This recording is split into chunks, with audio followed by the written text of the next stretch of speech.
자, 오늘은 3장 부분인데 1절을 우리가 한번 읽어봅니다. 읽습니다. 그런즉 유대인의 나음이 무엇이며 할례의 유익이 무엇이냐. 2절까지 읽을게요. 범사에 많으니 우선은 그들이 하나님의 말씀을 맡았음이라 하면서, 그럼 이런 질문을 할 거 아니에요. 그럼 유대인이 하나님 앞에 선민으로서 율법을 먼저 받았는데 그들의 유익이 뭐냐라고 질문할 거 아니겠어요? 그게 대한 답인 거예요.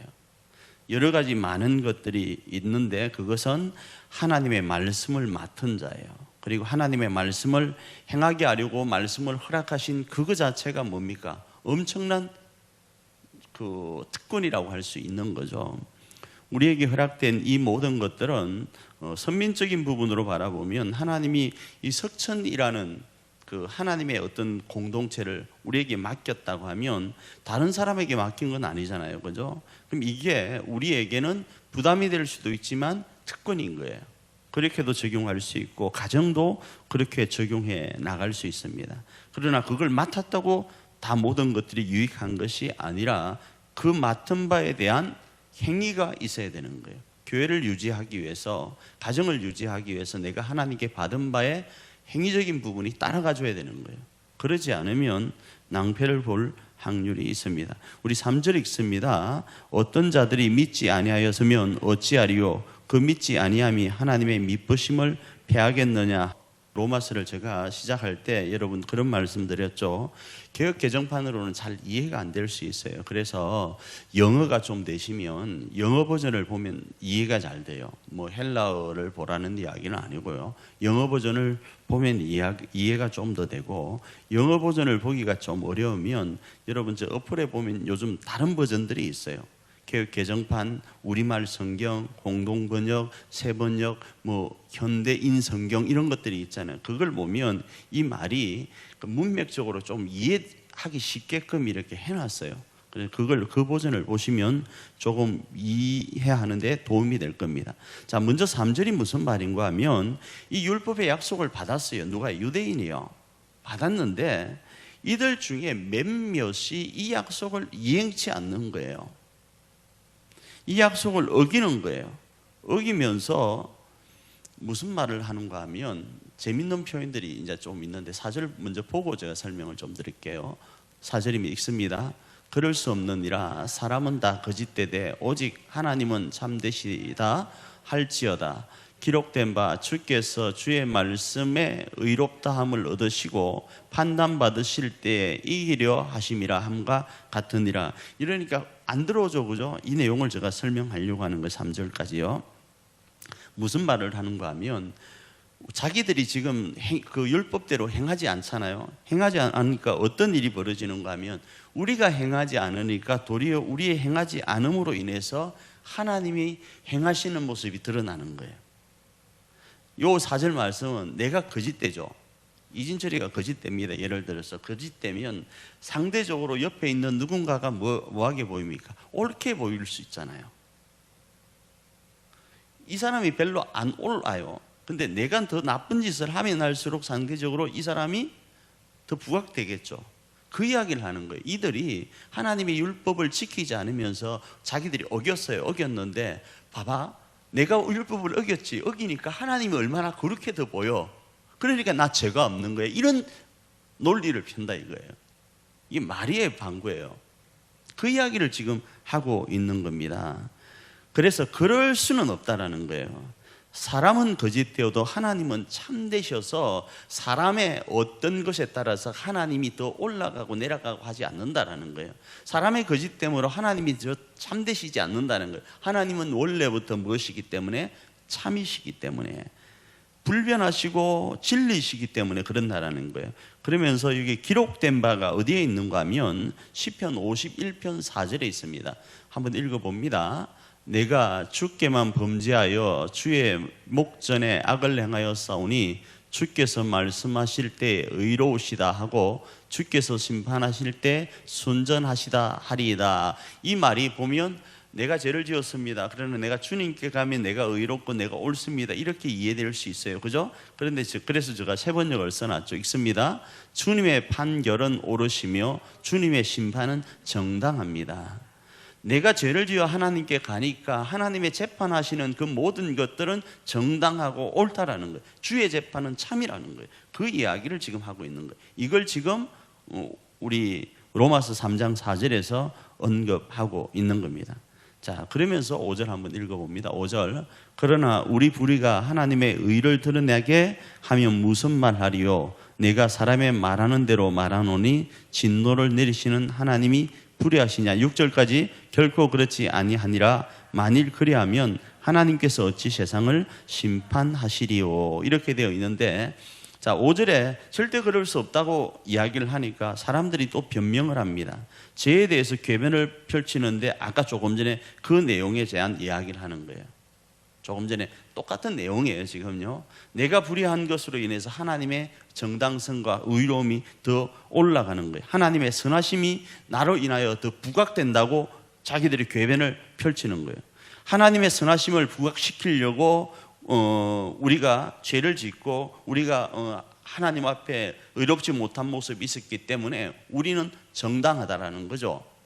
그러니 하나님이 우리를 심판할 수 없다라는 거예요. 왜? 우리가 하나님을 의롭게 했기 때문에. 예를 들면 예수님이 십자가에 죽으셨잖아요. 왜 죽으셨죠? 우리 죄 때문에. 근데 그렇게 접근하지 말고 가룟 유다가 파니까 죽으신 거예요. 예? 그러니까 예수님이 죽기 위해서는 누가 필요하죠? 가룟 유다가 필요한 거예요. 가룟 유다가 필요하게 되죠. 가룟 유다가 팔지 않았으면 예수님이 죽으셨을까요? 안 죽으셨을 거 아니겠어요? 그러면 가룟 유다가 뭡니까? 의로운 사람이 되는 거예요. 그러니 하나님이 가룟 유다를 심판할 수 있습니까? 왜? 하나님의 도구로 쓰임을 받았으니까. 지금 이 이야기 이렇게 이야기를 하는 거예요. 그러면 우리가 가룟 유다를 정죄할 수 없잖아요.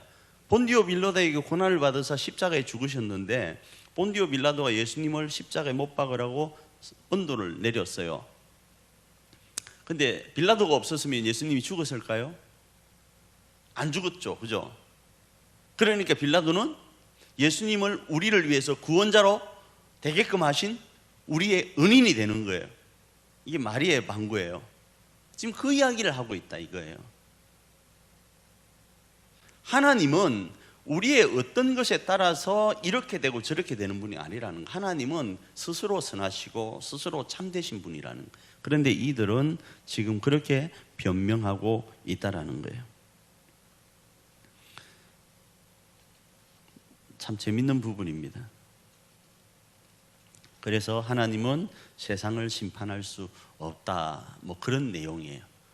자, 그 다음에 7절로부터 8절 한번 읽습니다. 그러나 나의 거짓말로 하나님의 참되심이 더 풍성하여 그 영광이 되었다면 어찌 내가 죄인처럼 심판을 받으리. 똑같은 말입니다. 8절입니다. 또는 그러면 선을 이루기 위하여 악을 행하자 하지 않겠느냐. 어떤 이들이 이렇게 비방하여 우리가 이런 말을 한다고 하니 그들은 정죄받는 것이 마땅하니라 하면서 이야기를 하는 거예요.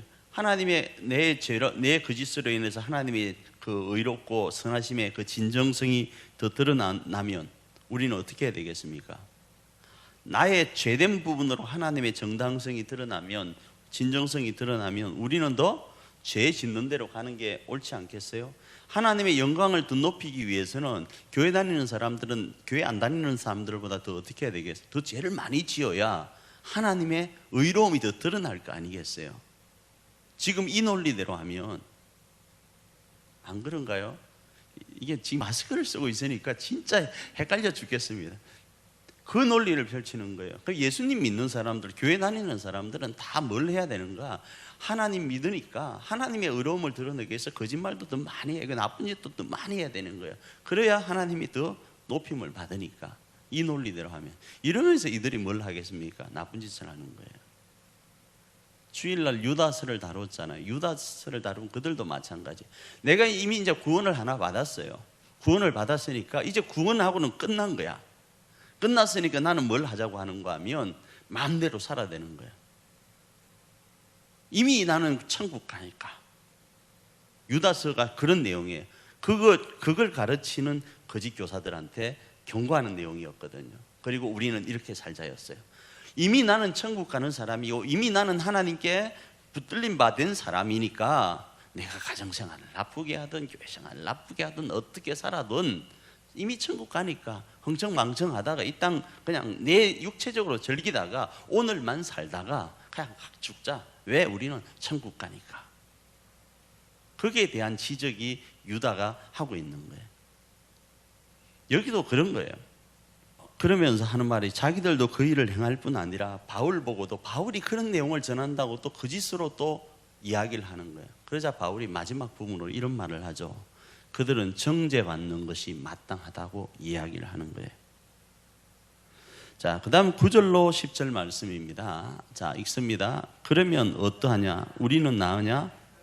결코 아니라 유대인이라 헬라인이라 다 죄 아래 있다고 우리가 이미 선언하였었느니라. 기록된 바 의인은 없나니 없으며, 이제 이렇게 말씀하면서 지금 몇 명의 사람들이 그런 일을 행한다고 그랬잖아요. 근데 그 몇 명의 사람들만 그런 것인가? 아니라는 거예요. 지금 우리에게도 그 모습들이 있다라는 거예요. 누구를 거론하기 어렵습니다. 우리 대한민국만 봐도 우리 대한민국의 지도자들이라고 믿었던 사람들도 그 민낯이 드러나니까 어떻습니까? 충격을 우리가 받잖아요. 국민들이 받는 충격 그들은 모를 거예요. 우리가 존경하고 우리가 따르고 우리가 선출했던 지도자들이 보이는 그 민낯들요. 근데 그들만 그럴까요? 아니요. 우리도 그런 거예요. 그 이야기를 하는 거예요. 그래서 율법이라는 것을 통해서 바라보니까, 조금 이따 나오겠죠. 율법이라는 통해서 바라보니까 오늘 제목을 제가 그 물음표 이렇게 해놨잖아요. 오늘 그 드라마의 제목이 있더라고요.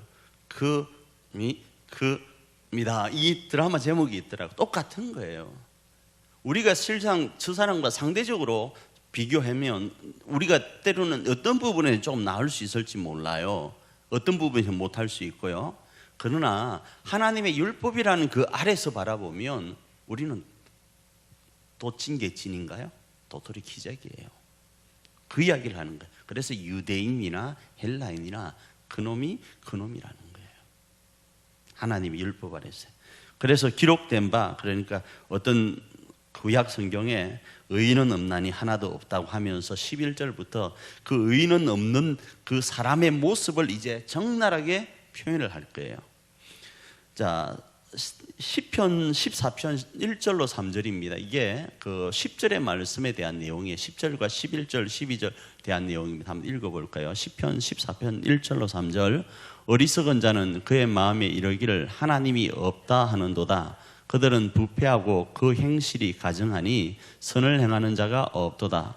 여호와께서 하늘에서 인생을 굽어 살피사 지각이 있어 하나님을 찾는 자가 있는가 보려 하신즉 다 치우쳐 함께 더러운 자가 되고 선을 행하는 자가 없으니 하나도 없도다. 10절 말씀과 동일하잖아요. 10절 말씀 보세요. 기록된 바 의인은 없나니 하나도 없으며 하면서 이 뒷부분에 나와 있는 선을 행하는 자가 없으니 하나도 없다와 동일한 거예요. 이걸 인용한 말씀이거든요. 그러면서 어떤 내용을 이야기를 하는가 하면 10절 이하에서 그 모습이 어떻다 하는데 11절 12절 읽습니다.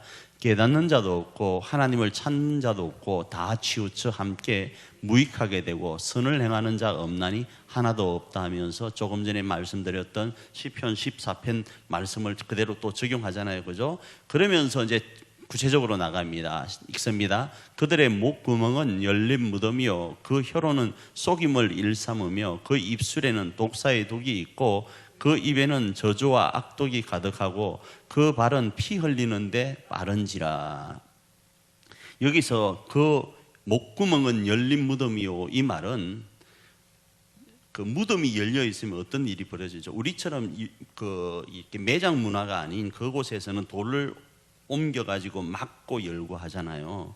그래서 나사로가 그 무덤에 장사되었을 때 예수님이 가니까 나사로를 알고 있는 그 가족들이 뭐랍니까? 예수님 죽은 지가 나흘이나 되었습니다.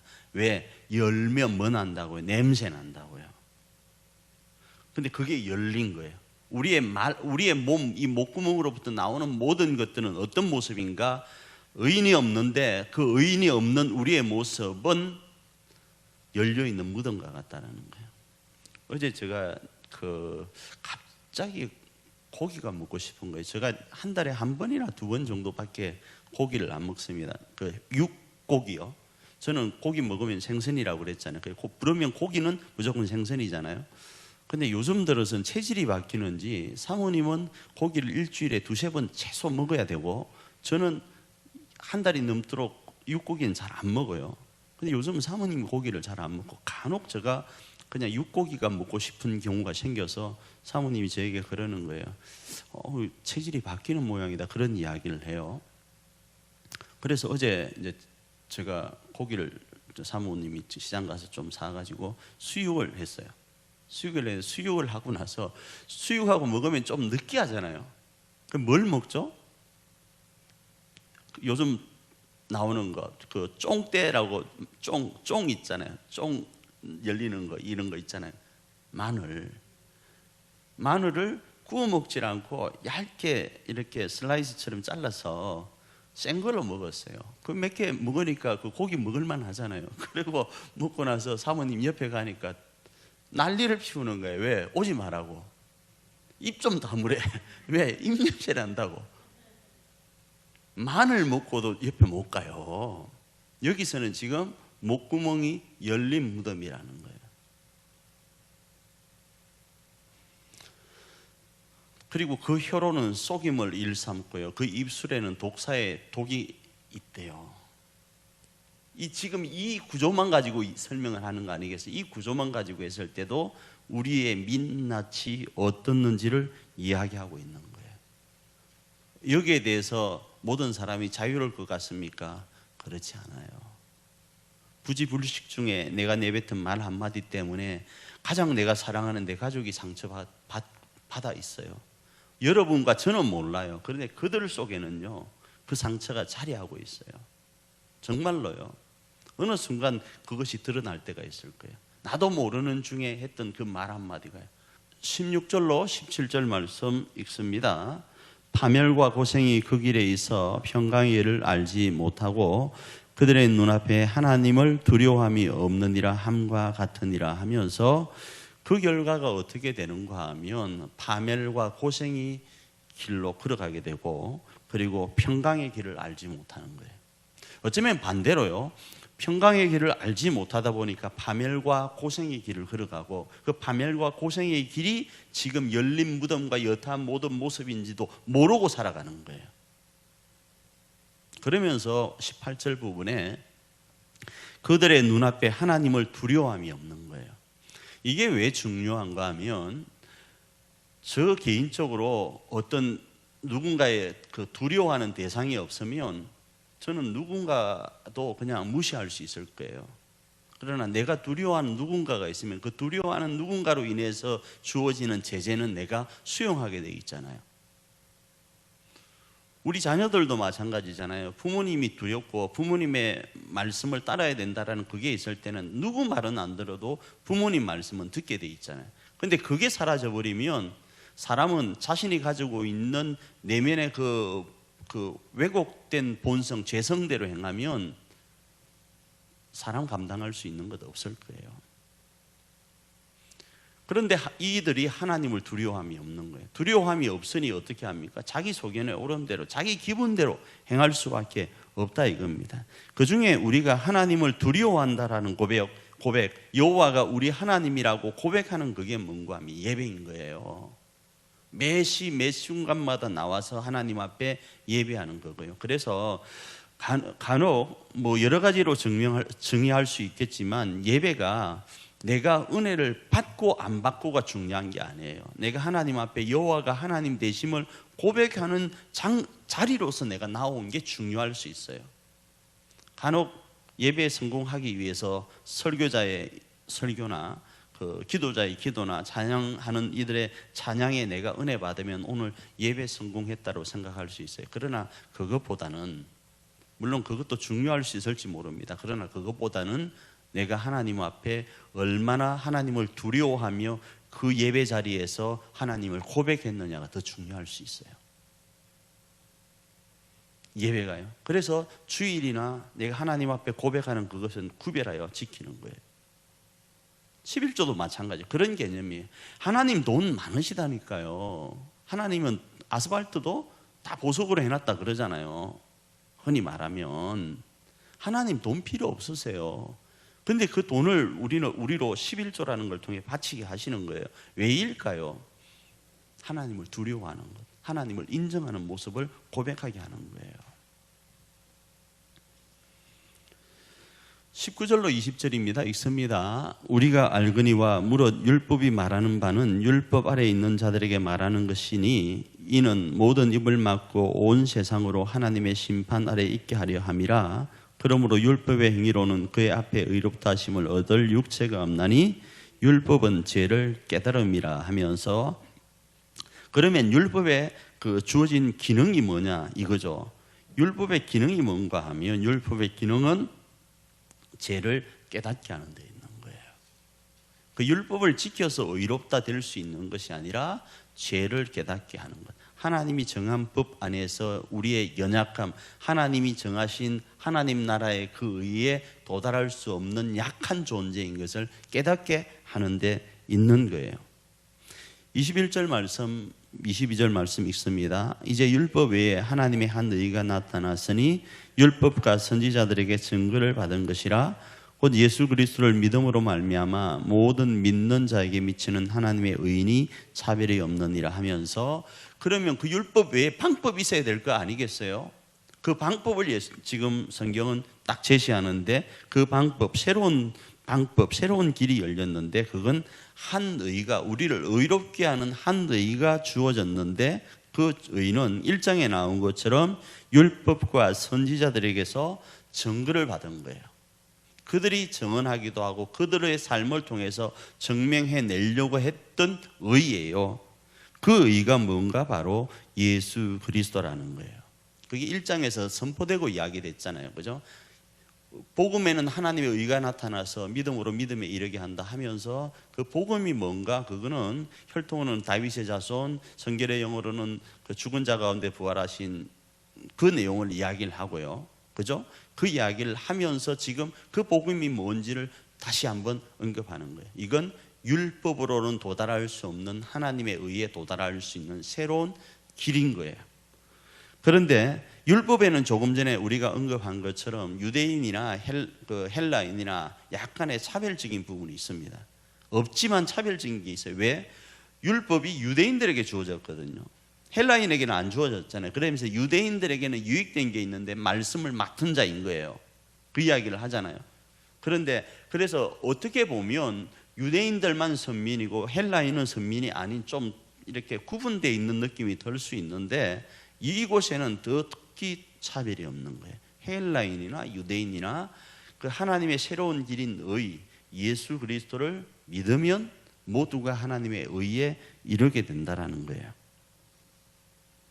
자, 그러면서 23절로 24절 읽습니다. 모든 사람이 죄를 범하였음에 하나님의 영광이 이르지 못하더니 그리스도 예수 안에 있는 속량으로 말미암아 하나님의 은혜로 값없이 어렵다 하심을 얻은 자 되었느니라 하면서, 여기 중요한 단어 하나가 나오는데 속량이라는 단어입니다. 속량요. 자, 하나님이 갑자기 우리한테 나타나셔서 너 죄 없다 이렇게 선언해 주신 게 아니고, 예수 그리스도를 믿는 자에게 죄 없다고 선언해 주는 거예요. 죄가 있는데 죄가 없다, 그걸 칭이라 그러죠. 죄가 있는데 죄가 없다고 여겨주는 것, 그걸 칭이라고 그러는데, 그런데 여기에는 속량이라는 단어가 들어있는 거예요. 이 말은, 속량이라는 말은 이게 얼마짜리인지는 이게 얼마죠? 예를 들어서 1,000원 한다 칩시다. 1,000원 하면 이 가게에서 내가 이걸 그냥 가지고 와서 주머니에 넣으면 목사라도 도둑놈이죠. 안 그래요? 가게에서 내가 그냥 나 저 석천교회 목사인데 하면서 호주머니 집어넣으면 도둑놈이에요. 안 그래요?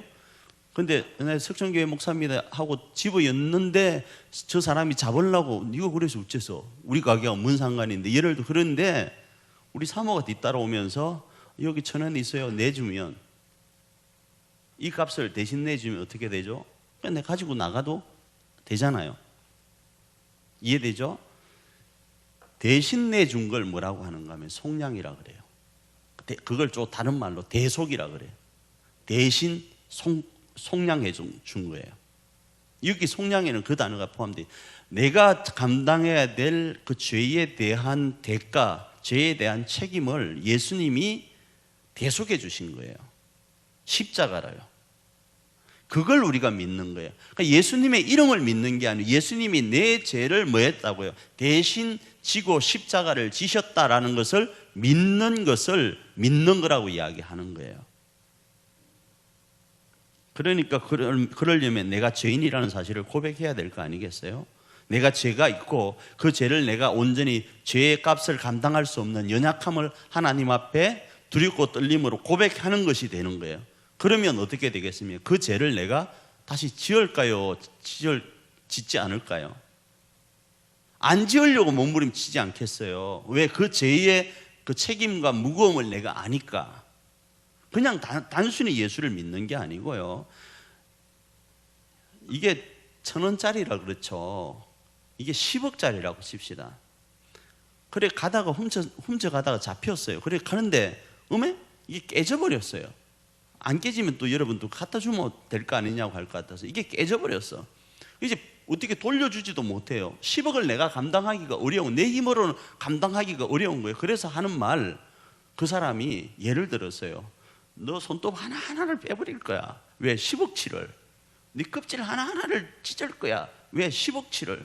네 머리카락 하나를 확 안 당기고 그 흰머리 뽑을 때 확 당기면 안 아프잖아요. 그죠? 근데 한번 실수하면서 빼는 것처럼 한 20만 개 정도 이 머리카락을 그런 식으로 고통 주면서 뽑을 거야. 뭐 이렇게 한다 그러면 내가 어떻게 했어요? 10억이라는 그 어떤 무게감이 올 거 아니겠어요? 그런데 10억을 우리 사모님이 지나가다, 돈 많아요 우리 사모님, 지나가다가 딱 주면서 이 사람들 말이야, 우리 목사님을, 저 우리 남편이야, 내가 대신 갚을게 하고 나면 내가 집에 가서 어떻게 해야 되겠어요? 저 사모한테 뭐만 다 시켜달라고 안 하겠어요? 그렇잖아요. 그런 마음이 들겠죠. 그 이야기를 하는 거예요. 하나님 앞에 내가 대속받은 그것은요, 내가 그냥 가볍게 예수를 믿는 그 정도가 아니고 내가 죄인이었고 그 죄의 무게가 얼마만큼 극심했는지, 죄의 대가가 얼마나 처절하고 아픈 것인지를 아는 상태에서 하나님, 내가 그런 존재인데 나 용서해 주면 안 돼요? 내 앞으로 잘할게요 하면서 하나님 앞에 눈물 뿌리는 거예요. 그래 눈물이 나는 거예요. 하나님 앞에 나 이거 어떻게 해요? 처음에는 이렇게 어떻게 해요? 하고 하나님 앞에 용서해 주세요 하고 왔는데, 그 용서해 준대. 그러면 처음에는 고통의 눈물이, 아픔의 눈물이, 처절한 눈물이 뭐의 눈물로 바뀔까요? 같은 물이지만 기쁨의 눈물, 즐거움의 눈물로 바뀌는 거예요. 감사의 눈물로, 감격의 눈물로 바뀌는 거예요. 그 이야기가 이 안에 들어있는 거예요. 자, 25장 말씀, 5절 말씀 읽습니다. 이 예수를 하나님이 그의 피로써 믿음으로 말미암아 화목제물로 세우셨으니 이는 하나님께서 길이 참으시는 중에 전에 지은 죄를 간과하심으로 자기의 의로우심을 나타내려 하심이라 하면서 하나님이 우리를 속량하신 그 부분에 대한 이야기를 하고 26절로 27절입니다. 곧 이때에 자기의 의로우심을 나타내사 자기도 의로우시며 또한 예수 믿는 자를 의롭다 하려 하심이라. 그런즉 자랑할 때가 어디냐? 있을 수 없느니라. 무슨 법으로냐? 행위로냐? 아니라 오직 믿음의 법으로니라 하면서, 자, 제가 이렇게 되면 제가 이제 그 흔히 말하는 나쁜 남편은 또 여기다가 그 금 차고 목에 금 차고 이러면서 또 사방팔방 돌아다닐 거예요. 그죠? 그 10억을 벌기 위해서 흘렸던 아내의 눈물은 생각지도 않고 지가 또 잘난 맛에 이러면서 다닐 거예요. 그죠? 그러나 그 아내의 그 수고로움, 그 10억을 내가 몰랐는데 나중에 보니까 10억을 모으기 위해서 얼마만큼의 어려움이 있었다는 걸 알고 나면 내가 나를 자랑하면서 다니겠어요? 뻐기면서 다니겠냐고요, 세상을요. 내가 하나님 앞에 의롭다고 하는 그것은 어쩌면 세리의 고백처럼 하나님 나는 죄인입니다 하면서 하나님 앞에서는 철저히 죄인의 모습, 약한 자의 모습, 하나님 앞에 두렵고 떨림의 모습으로 설 수밖에 없을 거예요. 그리고 하나님의 그 시선이 향하는 곳으로 내 눈과 귀가 갈 거예요. 그리고 하나님의 귀와 눈이 머무는 그곳을 바라보니 하나님이 또 누군가를 사랑하고 계세요. 그 사람이 부자이든 가난한 사람이든 나 역시도 하나님 앞에 받은 그 은혜 때문에 그 사람을 향하여 뭘 베풀겠어요? 공이나 사랑을 베풀지 않겠어요? 너 이리 와봐, 너 이리 와봐 하면서 내 의를 지금 못 드러낸다고요. 너 이리 와봐가 못하고 내가 다가가서 무슨 일로 그러세요 하면서 하나님의 시선이 거기 머물고 있으니까 내가 도와드릴 일 없나요? 라고 물어볼 수밖에 없을 거 아니겠어요? 그게 자랑하지 못하는 거예요. 간단하게 제가 적용을 하면요, 28절로 29절 말씀 읽습니다. 그러므로 사람이 의롭다 하심을 얻은 것은 율법의 행위로 있지 않고 믿음으로 되는 줄 우리가 인정하노라. 다만 유대인의 하나님이시냐 또한 이방인의 하나님은 아니시냐, 진실로 이방인의 하나님도 되시느니라. 30절 31절입니다. 할례자도 믿음으로 말미암아 또한 무할례자도 믿음으로 말미암아 의롭다 하실 하나님은 한 분이시니라. 그런즉 우리가 믿음으로 말미암아 율법을 파기하느냐? 그럴 수 없느니라. 도리어 율법을 굳게 세우느니라 하면서 이제 말씀의 결론을 여기서 내리는 거예요. 이 말씀이 무슨 말인가 하면 내가 그렇게 구원을 받았어요. 그래서 너무 감격스러워요. 감격스러운데 그러면 이전에 하나님이 허락하신 그 율법은 이제 없는 것인가? 아니요. 이 율법은 하나님의 그 의로우신 우리를 향하신 사랑 때문에 완성된 모습이기 때문에 어쩌면 옛날에는 억지로 지키려고 했던 그 율법, 하나님의 그 마음이 담겨있는 그 율법을 이제는 하나님의 마음을 바라보고 그 율법을 바라보면서 내가 할 수 있는 최선의 것으로 나아가게 되는 거예요. 그래서 율법주의가 아니고 율법적이 되어야 된다는 말을 옛날에 우리 그 신학교 은사님이 한 30년 전에 제가 했던 이야기 아직도 귀에 쟁쟁해요. 율법주의가 되어서는 안 되고 율법적이 되어야 돼서, 옛날에는 율법 아래 외워서 율법을 지켜야만 되는 위치에 있었다면 지금은 율법 위에서 사랑으로 그 율법을 바라보고 행하여야 된다, 그런 말씀을 하신 적이 있어요. 그게 기억이 나네요. 그런 거예요. 우리가 지금 감당하는 율법적인 느낌이 11조와 그거 아니겠어요? 주일 지키는 거 아니겠어요? 그 다음 여타한 봉사적인 거 아니겠어요? 이거는 목사님이 어떤 이야기를 하기 전에, 장로님이나 권사님이나 집사님들이 어떤 말을 하기 전에 내 속에 하나님을 향한 그 사랑이 있으면 자동적으로 일어나야 될 현상인 거예요. 거기에 대해서 11조가 어떠니 주일이 어떠니 이런 이야기는 앞부분에 나온 것처럼 어쩌면요, 지키기 위해서, 더 하나님을 사랑하기 위해서, 하나님의 마음과 생각을 읽기 위해서 질문하는 내용이 아니라 안 지키려고 하는 말인지 방구인지와 같은 내용일 수 있어요.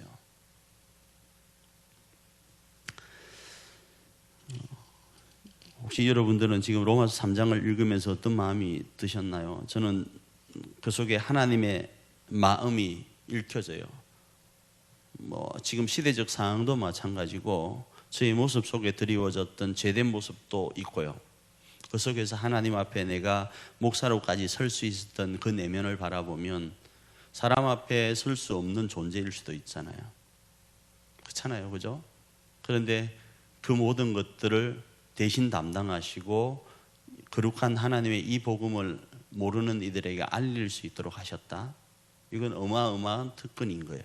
그래서 정말로 저는 저 마음에, 이게 변질될지는 모르겠지만 저 마음에 그런 마음이 있는 거예요. 목사님은 주의 종이에요. 여러분이 그걸 인정하셔야 돼요. 근데 여러분들은 주의 자녀예요. 그러면 자녀가 높아요, 종이 높아요? 자녀가 높잖아요. 그래서 저는 여러분을 섬기는, 하나님의 자녀들을 섬기는 존재예요. 그 마음으로 정말 서기를 원해요. 그런다고 아멘, 그런다고 무시하고 어떤 그런 건 아니니까. 왜? 또 여러분이 저를 바라보면 저도 주의 종이기도 하지만 직분적으로는 또 어떤 신분적으로는 하나님 앞에 주의 자녀거든요. 여러분들도 주의 종이거든요. 그러니 서로가 내 맡은 직책은, 직책으로 표현할게, 내 맡은 직책은 종이고 내 신분은 주의 자녀인 거예요. 그럼 하나님 앞에서 자녀들에게 내가 어떻게 대할 것인가? 내 위치인 신분은 어떻기 때문에 내가 어떻게 세상 가운데서 살아야 될 것인지가 나오게 될 거예요. 그 마음이 이 3장에서 읽혀져서 또 하나님 앞에 감사하고 좀 이렇게 감격해하는 시간이 되어서 이 말씀을 준비하면서 그 마음 가운데 있게 됩니다. 그래서 그 하나님의 은혜를 생각하며 남은 한 주간도 승리하는 저와 여러분이 되길 바랍니다.